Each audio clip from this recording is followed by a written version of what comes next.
हरिः ओम श्री परमात्मने नमः। अथ त्रयोदशोऽध्यायः।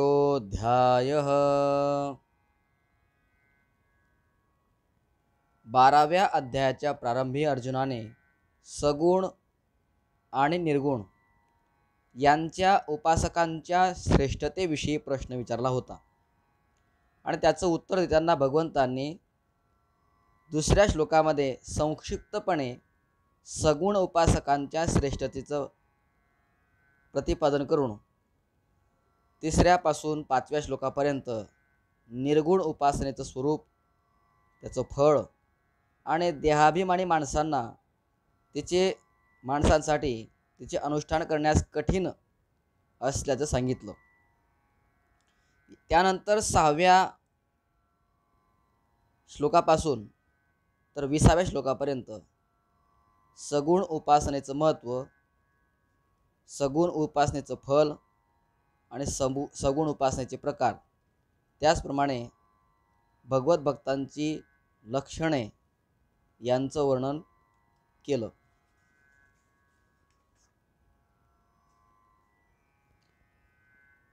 आणि अध्यायाची समाप्ती झाली।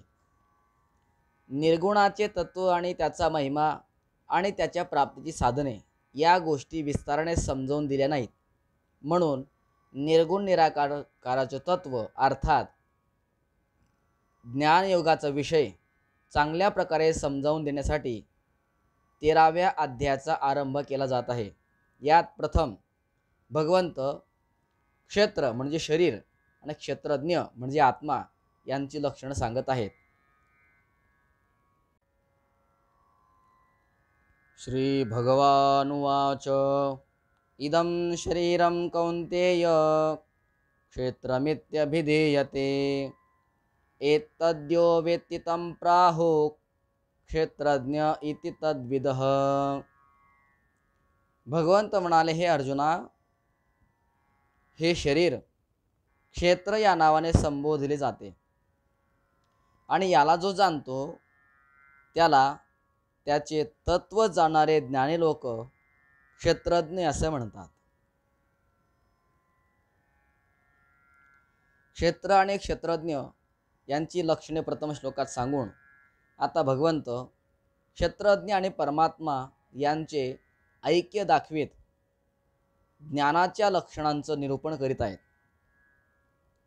क्षेत्रज्ञं चापि मां विद्धि सर्व क्षेत्रेषु भारत क्षेत्र क्षेत्रज्ञयोर्ज्ञानं यत्तज्ज्ञानं मतं मम।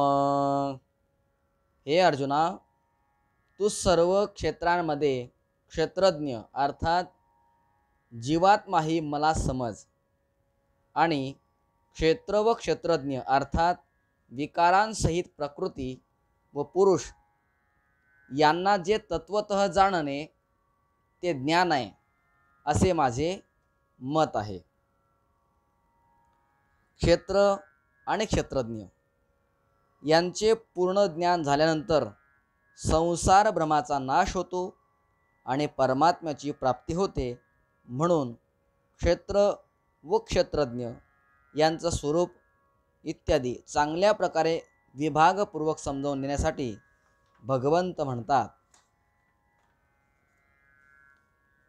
तत्क्षेत्रं यच्च यादृक्च यद्विकारे यतश्च यत् सचयो यत्प्रभावश्च तत्समासेन मे शृणु। अर्जुना, ते क्षेत्र जे आणि जसे आहे तसेच ज्या विकारांनी युक्त आहे आणि ज्या कारणांपासून जे झाले आहे तसेच तो क्षेत्रज्ञही जो आणि ज्या प्रकाराने युक्त आहे ते सर्व थोडक्यात माझ्याकडून ऐक। क्षेत्र क्षेत्रज्ञ याचं जे तत्व तिसऱ्या श्लोकात संक्षिप्तपणे ऐकण्यासाठी भगवंतांनी अर्जुनाला सांगितलं। आता याविषयी ऋषी, वेद, ब्रह्मसूत्र यांच्या उक्तीचे प्रमाण देऊन भगवंत ऋषी, वेद आणि ब्रह्मसूत्रे यांचा आदर करीत आहेत. ऋषिभिर्बहुधा गीतं छंदोभिर्विविधैः पृथक् ब्रह्मसूत्रपदैश्चैव हेतुमद्भिर्विनिश्चितैः. अर्जुना, हे क्षत्र आणि क्षत्रज्ञाचे तत्व ऋषींनी पुष्कळ प्रकाराने सांगितलेलं आहे आणि निरनिराळ्या वेदमंत्रांतूनही विभागपूर्वक सांगितले गेले.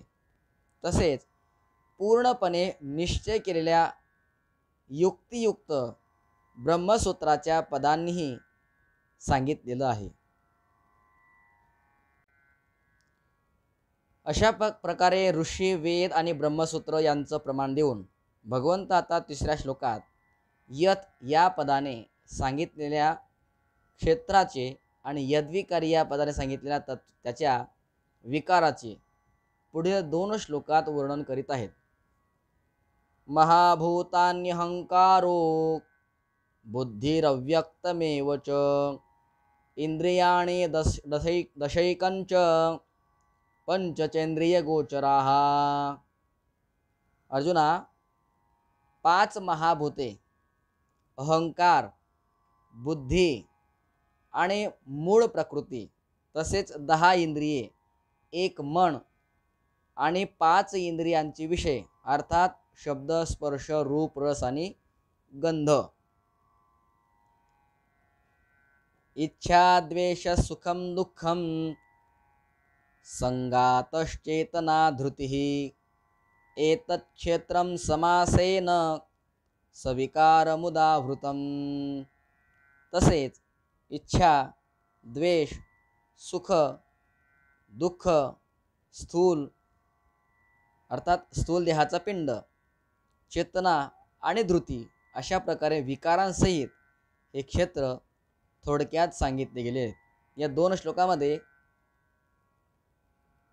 क्षेत्र आणि क्षेत्राचे विकार 5व्या श्लोकात क्षेत्र सांगतात आणि 6व्या श्लोकात त्या क्षेत्राचे विकार सांगितलेले आहेत.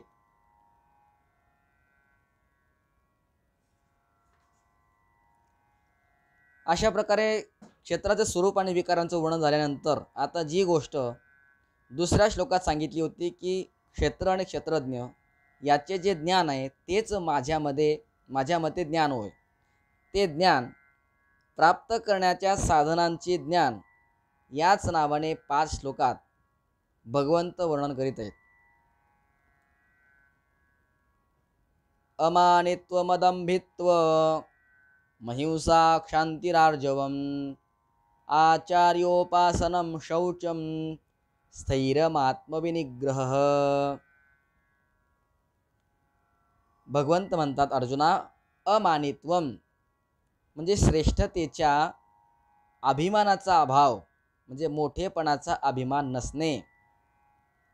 अदंभित्वम दंभाचरणाचा अभाव अर्थात ढोंग न करणे, जे आत आहे तेच बाहेर दाखवणे.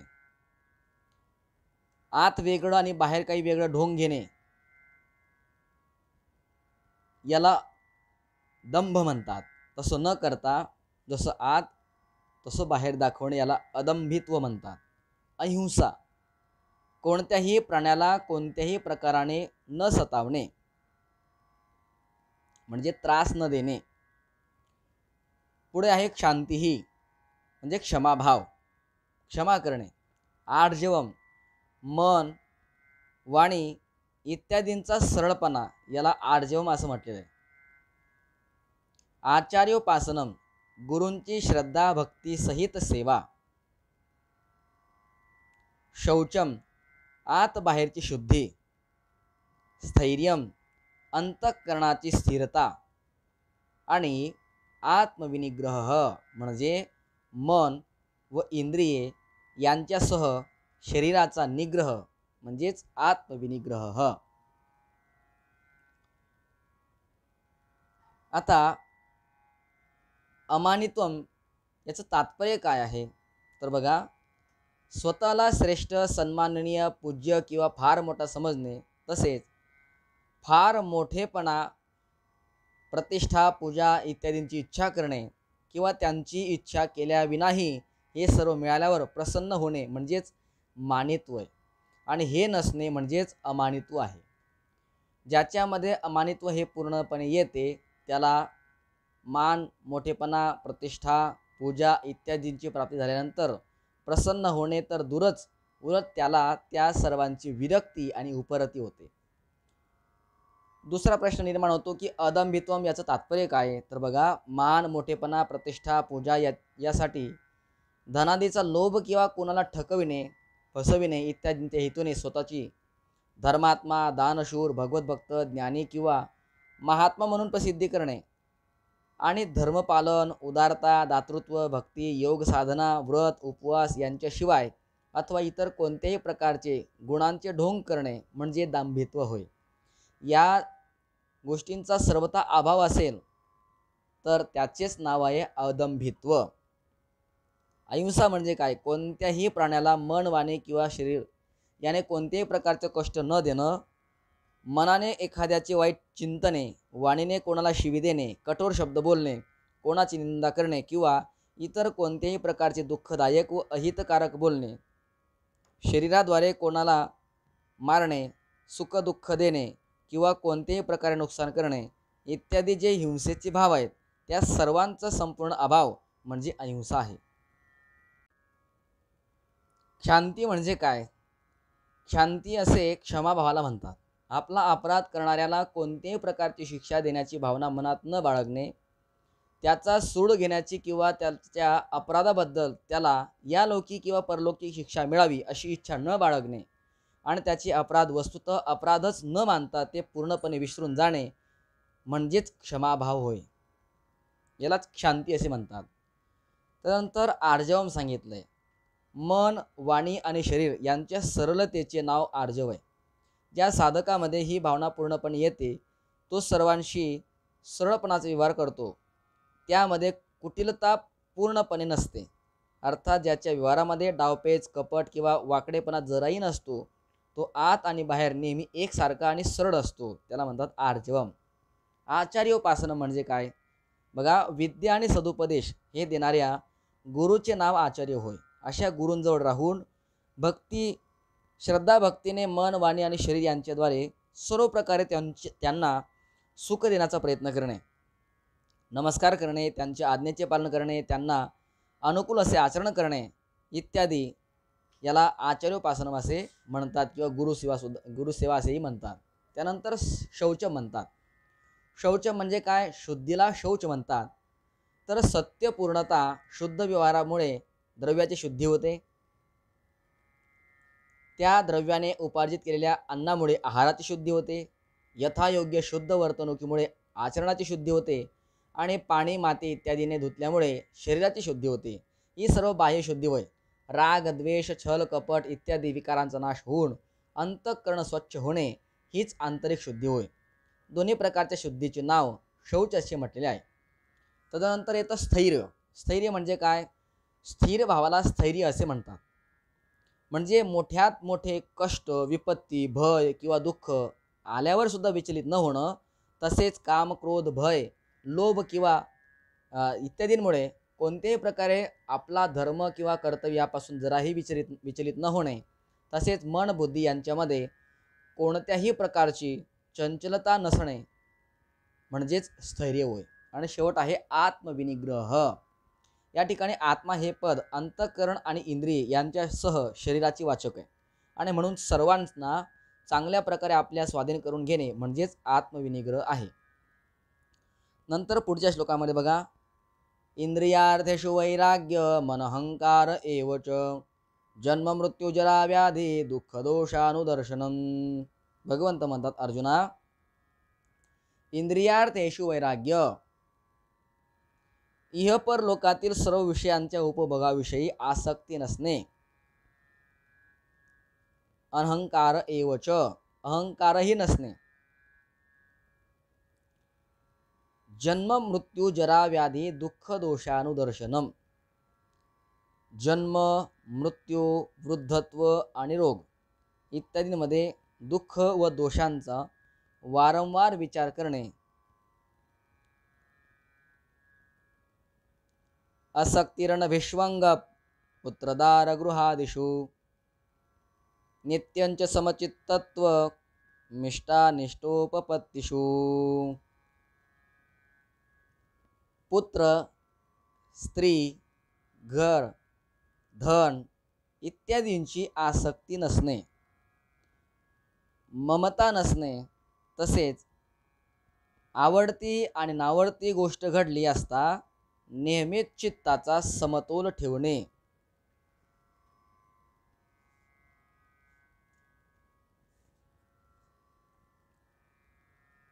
मयेचानन्ययोगेन भक्तिरव्यभिचारिणी विविक्तदेशसेवित्व मरतिर्जनसंसदी।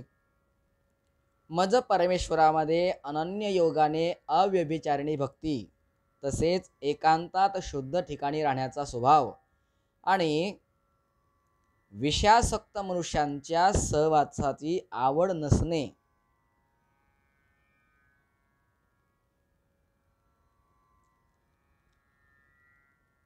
अव्यभिचारिणी भक्ती कशाला म्हणतात, अनन्य योग कशाला म्हणतात?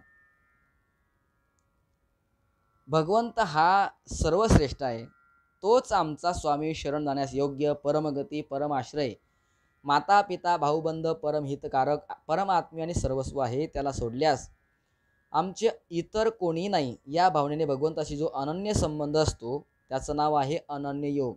तसेच अशा प्रकारच्या संबंधाने फक्त भगवंताचे ठाई आढळ व पूर्ण असे विशुद्ध प्रेम करून भगवंताचेच निरंतर भजन व ध्यान करीत राहणे म्हणजे अनन्य योगाद्वारे भगवंताची अव्यभिचारिणी भक्ती करणे होय. विविक्त देश या ठिकाणी म्हटलेलं आहे. विविक्त देश म्हणजे कोणतं स्थान समजावं आणि त्याचं सेवन करणं म्हणजे नेमकं काय? तर बघा, जेथे कोणत्याही प्रकारचा गोंगाट किंवा गर्दी नसेल, जेथे दुसरे कोणीही राहत नसेल, जेथे राहण्यास इतर कोणाची हरकत नसेल किंवा त्याला क्षोभ न वाटेल, तेथे कोणत्याही प्रकारची घाण नसेल, जेथे काटे, खडे, केर, खरकटे नसेल, जेथील नैसर्गिक दृश्य सुंदर असेल, जेथील हवा, पाणी, वातावरण निर्मल आणि पवित्र असेल, जेथे कोणत्याही प्रकारचे रोगराई नसेल, जेथे हिंसक प्राणी व हिंसा यांचा अभाव असेल आणि जेथे स्वाभाविकपणे सात्विकतेचे परमाणू भरले असतील, अशा देवालय, तपभूमी, गंगा इत्यादी पवित्र भूमीचे तट, पवित्र वन, पर्वत, गुहा इत्यादी निर्जन एकांत शुद्ध प्रदेशाला विविक्त देश या ठिकाणी म्हटलेलं आहे. आणि त्या एकांतात म्हणजे विविक्त देश सेवित्वम, एकांतात शुद्ध प्रदेशात राहण्याचा ज्यांचा स्वभाव असतो, हे लक्षण सांगितले. पुढे म्हणतात अरतिही जनसंसदी. जनसंसदी म्हणजे काय आणि त्याच्याविषयी प्रेम नसणे म्हणजे काय? तर बघा, जेथे या ठिकाणी जनसंसादी हे पद प्रमादी व विषयासक्त अशा सांसारिक मनुष्याच्या समुदायाचे वाचक आहे. अशा लोकांची संगती ही साधनांमध्ये सर्व प्रकारे बाधक समजून त्यापासून विरक्त राहणे म्हणजे त्यांच्यावर प्रेम न करणे हे होय. संत, महात्मा व साधक अशा पुरुषांची संगती ही साधनाला सहाय्यक होत असते. संत, महात्मा व साधक अशा पुरुषांची संगती साधनाला सहाय्यक होत असते आणि म्हणून त्यांच्या समुदायाचे वाचक येथे जनसंसदी हे पद म्हणून न वापरलेले आहे. या ठिकाणी जे विषयासक्त लोक आहेत त्यांच्याविषयी जनसंसदी हे पद वापरलेलं आहे. संत, महात्मा, साधक याविषयी हे पद वापरलेलं नाही. अध्यात्मज्ञान नित्यत्वम तत्वज्ञानार्थदर्शनम एतज्ञानमिति प्रोक्त मज्ञानम यदतोन्यथा. अध्यात्म ज्ञानात नित्य स्थिती, तत्वज्ञानाचा अर्थ जो परमात्मा त्यालाच पाहणे हे सर्व ज्ञान आहे आणि या उलट जे असेल त्याला म्हणतात अज्ञान. आता अध्यात्मज्ञान कशाला म्हणतात आणि त्यावर नित्य राहणं म्हणजे काय? तर बघा, आत्मा हा नित्य, चेतन, निर्विकार आणि अविनाशी. त्यांच्यापासून भिन्न या ज्या नाशिवंत, जड आणि विकारी तसेच परिवर्तनशील वस्तू भासतात त्या सर्व अनात्मा होय. आत्म्याचा त्यांच्या ठिकाणी काही संबंध नाही, त्यांच्याशी काही संबंध नाही. शास्त्र, आचार्य यांच्या उपदेशाद्वारे अशा प्रकारे आत्मतत्व चांगल्या प्रकारे समजून घेणे म्हणजे अध्यात्म ज्ञान आहे. आणि बुद्धीमध्ये अगदी तसाच दृढ निश्चय करून मनाने त्या आत्मतत्वाचे नित्य निरंतर मनन करीत राहणे म्हणजे अध्यात्म ज्ञानामध्ये नित्य स्थिर राहणे असा त्याचा अर्थ होतो.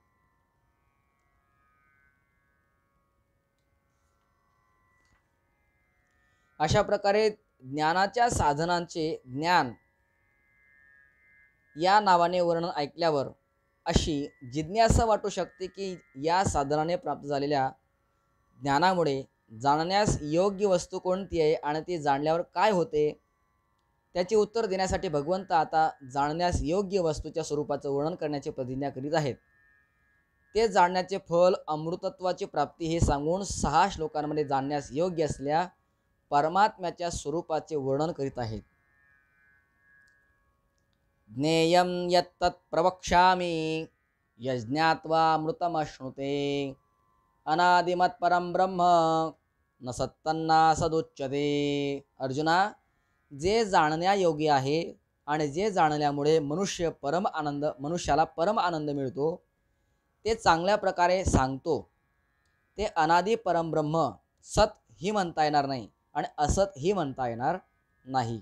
अशा प्रकारे ज्ञेय तत्वाच्या वर्णनाची प्रतिज्ञा करून त्या तत्वाचे संक्षिप्त वर्णन केलं. परंतु जे ज्ञेय तत्व मोठे गहन आहे म्हणून साधकांना त्याचे ज्ञान करण्यासाठी सर्व व्यापकत्व इत्यादी लक्षणांच्या द्वारा त्यांचे पुन्हा विस्ताराने भगवंत वर्णन करीत आहेत.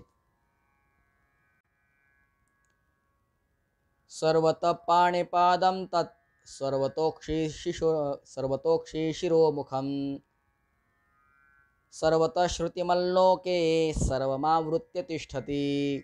अर्जुना, ते सर्व बाजूंनी हात पाय असलेले, सर्व बाजूंनी डोळे, डोकी व तोंडे असलेले, तसेच सर्व बाजूंनी कान असलेले आहे, कारण ते विश्वात सर्वाला व्यापून आहे. ज्ञेय स्वरूपी परमात्म्याला सगळीकडून हात पाय इत्यादी सर्व इंद्रियांची शक्ती असणारा असे सांगितल्यावर आता त्याच्या स्वरूपाच्या अलौकिकतेचं निरूपण भगवंत करीत आहेत. सर्वेंद्रिय गुणाभासम सर्वेंद्रिय विवर्जितम असक्तम सर्वभृक्षैव निर्गुणम गुणभोक्तृच. अर्जुना, ते सर्व इंद्रियांच्या विषयांना जाणणारे आहे, परंतु वास्तविक सर्व इंद्रियांनी रहित असं ते आहे. ते रहित असून सुद्धा सर्वांचं धारण पोषण करणारे आणि निर्गुण असून सुद्धा गुणांचा भोग घेणारं आहे. बहिरंतश्च भूतानाम चरम चरमेव च सूक्ष्मत्वात् तद्विज्ञेयं दूरस्थं चान्तिके च तत्. अर्जुना, ते तत्व चराचर सर्व प्राणी मात्रांच्या बाहेर व आत परिपूर्ण भरलेलं आहे. तसेच चर आणि अचरही तेच आहे आणि ते सूक्ष्म असल्यामुळे कळण्याजोगे नाही आहे. तसेच ते अतिशय जवळ आणि दूरही असलेले तेच आहे. श्रुतीमध्ये सुद्धा म्हटलेलं आहे, तदेजती तन्नैजती तद्दुरे तद्वंतिके तदंतरस्य सर्वस्यास्य बाह्यतः. ईशोपनिषदामध्ये म्हटलेलं आहे, म्हणजे ते चालते आणि चालत नाही, ते दूरही आहे आणि जवळही आहे, ते या संपूर्ण जगातमध्येही आहे आणि सर्वांच्या बाहेर सुद्धा ते तत्व आहे. अविभक्तं च भूतेषु विभक्तमिव च स्थितं भूतभर्तृ च तज्ज्ञेयं ग्रसिष्णु प्रभविष्णु च.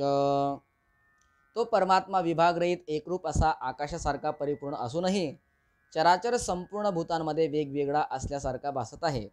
तसाच तो जाणण्याजोगा परमात्मा विष्णू रूपाने भूतांचे धारण पोषण करणारा, रुद्र रूपाने संहार करणारा आणि ब्रह्मदेव रूपाने सर्वांना उत्पन्न करणारा आहे.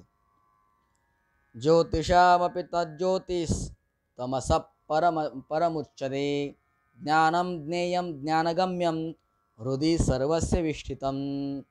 ते परब्रह्म ज्योतींची ज्योत आणि मायेच्या अत्यंत पलीकडचे म्हटले जाते. तो परमात्मा ज्ञानस्वरूप, जाणण्यास योग्य आणि तत्वज्ञानाने प्राप्त होण्याजोगा आहे. तसेच सर्वांच्या हृदयात विशेष रूपाने राहिलेला आहे.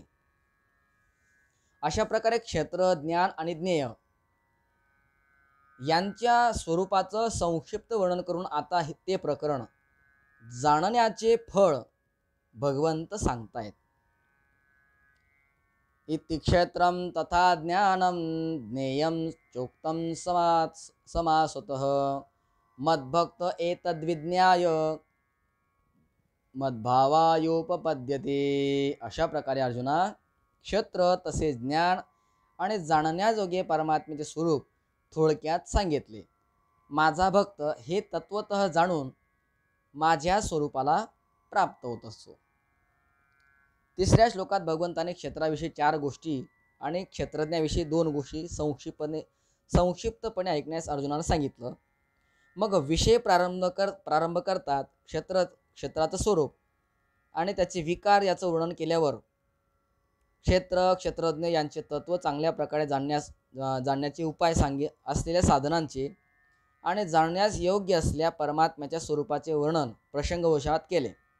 त्यामुळे क्षेत्राच्या बाबतीत त्याचा स्वभाव आणि कोणत्या कारणाने ते कार्य उत्पन्न होते याविषयीचे तसेच प्रभावासह क्षेत्रज्ञाच्या स्वरूपाचेही वर्णन झाले नाही. आणि म्हणून आता त्या सर्वांचे वर्णन करण्यासाठी भगवंत पुन्हा प्रकृती व पुरुष यांच्या नावाने हे प्रकरण प्रारंभ करीत आहेत. यात प्रथमतः प्रकृती पुरुष यांची जी अनादिता तिचे प्रतिपादन करीत सर्व गुण आणि विकार हे प्रकृतीजन्य असल्याचे भगवंत सांगत आहेत.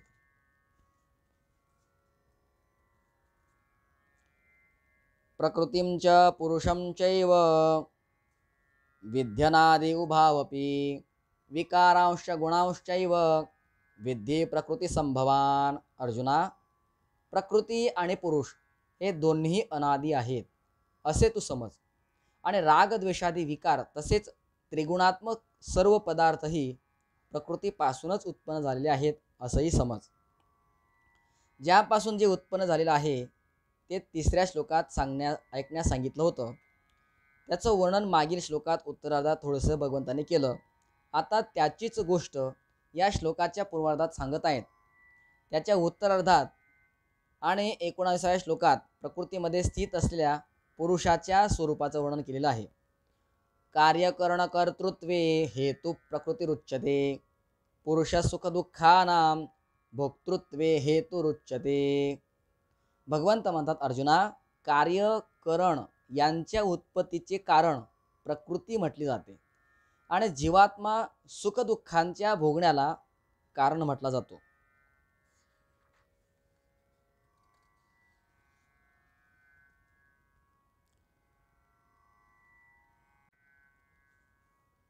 पुरुष प्रकृतिस्थो हि भुंक्ते प्रकृतिजान गुणान कारणं गुणसंगोस्य सदसद्यो निजन्मसु. प्रकृतीत राहिलेलाच पुरुष प्रकृतीपासून उत्पन्न झालेल्या त्रिगुणात्मक पदार्थांना भोगतो आणि या गुणांची संगतीच या जीवात्म्याला बऱ्या वाईट योनीत जन्म मिळण्याला कारण आहे. अशा प्रकारे प्रकृतिस्थ पुरुषाच्या स्वरूपाचं वर्णन केल्यानंतर आता जीवात्मा आणि परमात्मा यांची एकता करीत आत्म्याच्या गुणातीत स्वरूपाचं वर्णन भगवान परमात्मा करीत आहेत. उपद्रष्टा अनुमंता च भर्ता भोक्ता महेश्वरः परमात्मेति चाप्योक्तो देहेस्मिन् पुरुषः परः. भगवंत म्हणतात, अर्जुना, या देहात असलेला आत्मा वास्तविक परमात्माच आहे.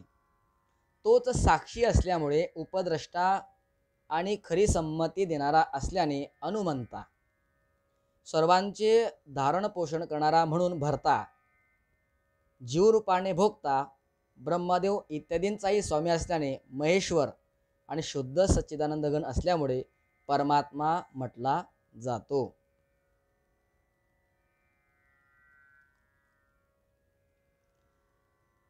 बघा, आत्म्यालाच उपद्रष्टा, अनुमंता, भर्ता, भोक्ता, महेश्वर आणि परमात्मा असे म्हटले तर याचं तात्पर्य काय? तर बघा,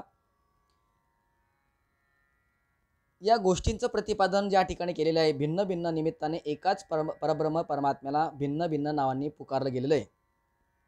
वस्तूच्या दृष्टीने ब्रह्मामध्ये कोणत्याही प्रकारचा भेद नाही. याचा अभिप्राय असा की सच्चिदानंद घन परब्रह्म परमात्मा हाच अंतर्यामी रूपाने सर्वांच्या शुभाशुभ कर्माचं निरीक्षण करणारा आहे, म्हणून त्याला उपद्रष्टा असं म्हणतात. तोच अंतर्यामी रूपाने संमती इच्छिणाऱ्याला उचित अनुमती देतो, म्हणून त्याला अनुमंत असे म्हणतात. तोच विष्णूच्या रूपाने संपूर्ण जगताचं रक्षण आणि पालन करतो, म्हणून त्याला भर्ता असे म्हणतात.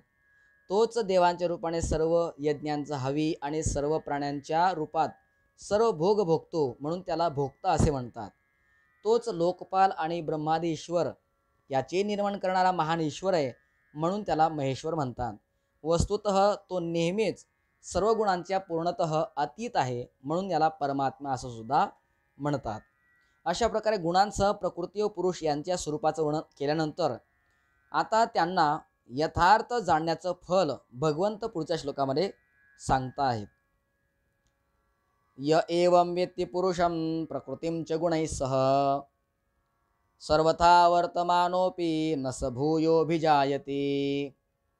अर्जुना, अशा रीतीने पुरुषाला आणि गुणांसह प्रकृतीला जो मनुष्य तत्वतः जाणतो, तो सर्व प्रकारे कर्तव्य कर्म करीत असला तरी पुन्हा जन्माला येत नाही. अशा प्रकारे गुणांसह प्रकृती आणि पुरुष यांच्या ज्ञानाचं महत्त्व ऐकल्यावर असं वाटतं की असले ज्ञान कसे होते. यासाठी आता 2 श्लोकांमध्ये भिन्न भिन्न अधिकाऱ्यांसाठी तत्वज्ञानाच्या भिन्न भिन्न साधनांचं प्रतिपादन भगवंत करीत आहेत. ध्यानेनात्मनि पश्यन्ति केचिदात्मानमात्मना अन्ये सांख्येन योगेन कर्मयोगेन चापरे. त्या परमात्म्याला काहीजण शुद्ध झालेल्या सूक्ष्म बुद्धीने ध्यानाच्या योगाने हृदयात पाहतात. दुसरे काहीजण ज्ञानयोगाच्या द्वारा आणि इतर काही लोक कर्मयोगाच्या द्वारा पाहतात, म्हणजेच प्राप्त करतात.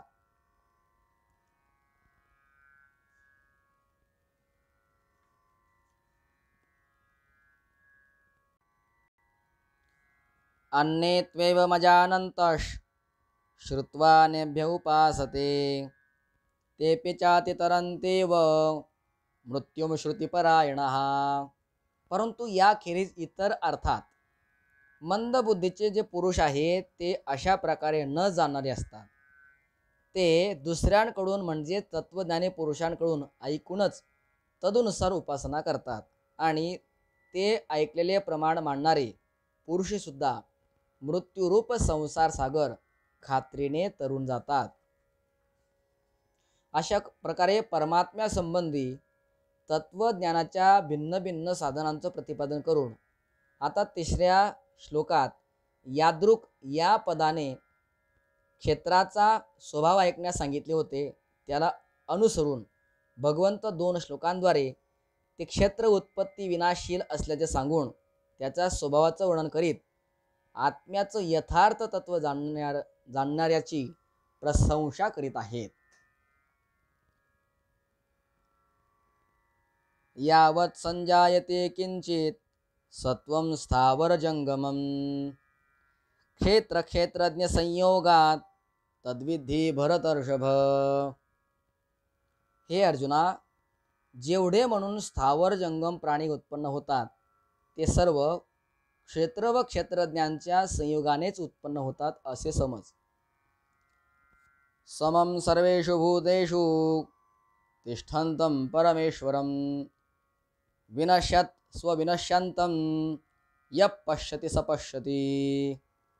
अर्जुना, जो पुरुष नाशिवंत सर्व चराचर भूतात परमेश्वर हा अविनाशी व सर्वत्र समभावाने स्थित असलेला पाहतो, तोच खरे पाहतो. यः पश्यति सह पश्यति. जो पाहतो तोच पाहतो. काय पाहतो? नाशिवंत सर्व चराचर भूतामध्ये परमेश्वर पाहतो. अविनाशी व सर्व समभावाने स्थित असलेला जो पाहतो तो खरं पाहतो.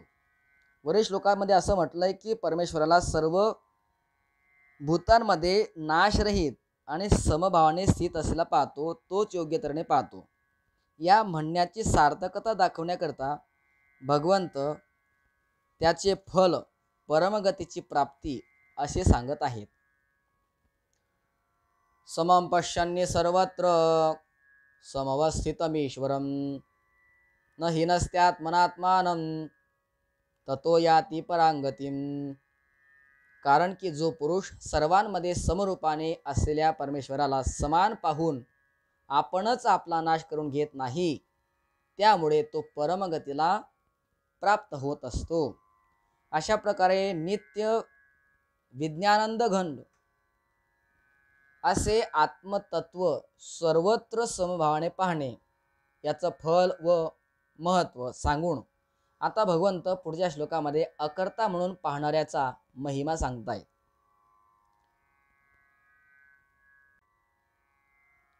प्रकृत्यैव च कर्माणि क्रियमाणानि सर्वशः यः पश्यति तथात्मानं कर्तारं स पश्यति. अर्जुना, आणि जो पुरुष सर्व कर्मे सर्व प्रकारे प्रकृतीकडून केली जाणारी आहेत असे पाहतो आणि आत्मा अकर्ता आहे असे पाहतो, तोच खरा पाहतो. अशा प्रकारे आत्म्याला अकर्ता समजण्याचा महिमा सांगितल्यावर आता त्याच्या एकदर्शनाचे म्हणजे एकत्व दर्शनाचे फल भगवंत सांगतायत. यदा भूत पृथक भाव मेकस्थ मनुपश्यती तत एव च विस्तारम ब्रह्म संपद्यते तदा. ज्या क्षणी हा पुरुष भूतांचे निरनिराळे भाव एका परमात्म्याचंच असलेले आणि त्या परमात्म्यापासूनच सर्व भूतांचा विस्तार आहे असे पाहतो, त्याच क्षणी तो सच्चिदानंद घन ब्रह्माला प्राप्त होतो. आत्म्याला सर्व प्राण्यांमध्ये समभावाने स्थित निर्विकार अकर्ता असल्याचे सांगितल्यावर अशी शंका येते की सर्व शरीरांमध्ये असतानाही आत्मा हा त्यांच्या दोषापासून निर्लिप्त अकर्ता कसा राहू शकतो हो? या शंकेचं निवारण करण्यासाठी तिसऱ्या श्लोकामध्ये यत प्रभावश्च या पदाने क्षेत्रज्ञ याचा प्रभाव ऐकण्याचा संकेत केला होता. त्यानुसार भगवंत आता 3 श्लोकांमध्ये आत्म्याच्या प्रभावाचं वर्णन करीत आहेत. अनादित्वात् निर्गुणत्वात् परमात्मायमव्ययः शरीरस्थोपि कौन्तेय न करोति न लिप्यते. हे अर्जुना, हा अविनाशी परमात्मा अनादी आणि निर्गुण असल्यामुळे शरीरात राहत असून सुद्धा वास्तविक तो काही करत नाही आणि लिप्त सुद्धा होत नाही. शरीरामध्ये स्थित असून सुद्धा आत्मा लिप्त का होत नाही, तर यावर भगवंत म्हणतात, यथा सर्वगतम सौक्ष्म्या दाकाशम नोपलिप्यते सर्वत्रावस्थितो देहे तथात्मा नोपलिप्यते. अर्जुना, ज्याप्रमाणे सर्वत्र व्यापलेले आकाश सूक्ष्म असल्या कारणाने लिप्त होत नाही, त्याचप्रमाणे देहात सर्वत्र व्यापून असलेला आत्मा निर्गुण असल्यामुळे देहाच्या गुणांनी लिप्त होत नाही. म्हणजे शरीरामध्ये स्थित असूनही आत्मा हा कर्ता का होत नाही, तर यावर भगवंत सांगतायत, यथा प्रकाशयते कृत्स्नम लोकमिमं रविः क्षेत्रम क्षेत्री तथा कृत्स्नम प्रकाशयति भारत. हे अर्जुना, ज्याप्रमाणे एकच सूर्य या संपूर्ण ब्रह्मांडाला प्रकाशित करतो, त्याचप्रमाणे एकच आत्मा संपूर्ण क्षेत्राला प्रकाशित करतो. बघा, तिसऱ्या श्लोकामध्ये ज्या 6 गोष्टी सांगण्याचा भगवंताने संकेत केला होता त्यांचे वर्णन करून आता या अध्यायामध्ये वर्णन केलेला संपूर्ण उपदेश हा चांगल्या प्रकारे जाणण्याचं फल हे परब्रह्म परमात्म्याची प्राप्ती असल्याचे सांगत भगवंत अध्यायाचा उपसंहार करीत आहेत.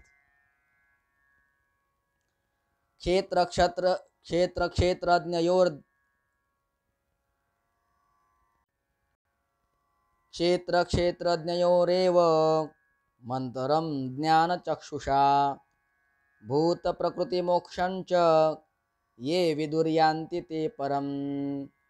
अशा प्रकारे क्षेत्र व क्षेत्रज्ञ यातील भेद तसेच कार्यासह प्रकृतीपासून मुक्त होण्याचा मार्ग ज्ञानदृष्टीने जे पुरुष तत्वतः जाणतात ते महात्मे परब्रह्म परमात्म्याला प्राप्त होतात.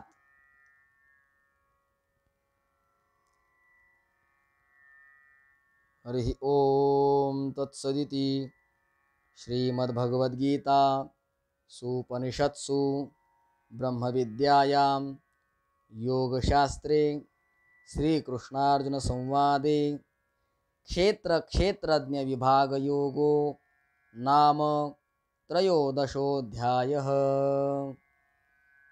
श्रीकृष्णार्पणमस्तु।